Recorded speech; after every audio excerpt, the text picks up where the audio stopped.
kerajaan seperti mana yang saya nyatakan sebentar tadi, draft pindaan ini turut mencadangkan satu langkah strategik. Saya nak tanya, adakah sesi pada hari ini memang sangat mengecewakanlah. Sebabnya daripada tengah hari tadi permulaan program, kita lihat tidak memihakkan kepada orang asli tetapi memihakkan semua kerajaan negeri. Orang asli ni macam tak bererti.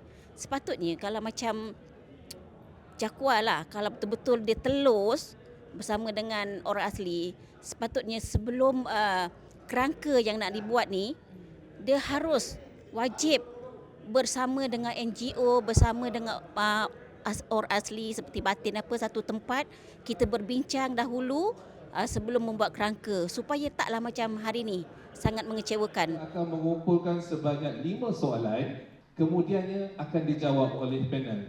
Bolehkah kami akses kepada pelaporan yang telah dibuat oleh consultation? Betul? Semua nak tahu?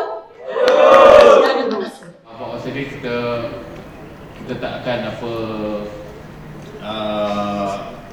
bagi pada tuan-tuan dan perempuan lah. Sebab nanti takut kita paparkan, kita bagi pada tuan-tuan perempuan mungkin akan menjadi isu lain pula. Bawa kepada peringkat NGO lain, dia akan bawa kenapa tak buat ini, kenapa tak buat itu, mungkin akan menjadi susah pada kita. I think apa yang Cik minta is the consultancy report. And then this is the consultancy report form the basis of this consultation today. Jadi kalau boleh, and this is the policy position also, that we will require a copy of the consultancy report. The department will decide whether it is under classified yet as official report or official secret act or not. If they say okay, no issue. The consultancy report tu, dia report saja. We are entitled to it. Cuma kenapa dia tiba-tiba bila kita minta tadi dia cakap nak letak under OSA pula.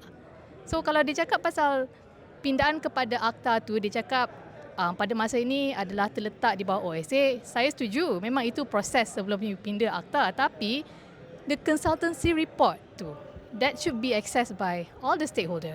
Sangat mengecewakanlah apabila mereka respon yang report tu tidak boleh diakses dan itu Jakwa akan decide siapa yang mereka nak kongsi dan apa yang mereka nak buat dengan report tu. Jadi banyak persoalan dan orang kata konflik lah apabila sesi ini berlangsung kerana rasanya itu bukan proses yang telus lah. Selepas sesi ini habiskan, kita sudah menyerahkan memorandum daripada gabungan NGO dan juga tuntutan daripada masyarakat orang asli yang sudah ada sebanyak 8,000 orang masyarakat orang asli komuniti telah menyokong memorandum kita ini. Kita harap pihak Jakwa dapat meneliti melihat tuntutan perkara-perkara yang sudah kita senaraikan bersama rang undang-undang pindahan yang juga telah dikerangkakan oleh pihak-pihak pakar perundangan supaya mereka tahulah Akta Orang Asli, Akta 134 adalah menjamin, melindungi dan juga mengiktirafkan hak masyarakat orang asli.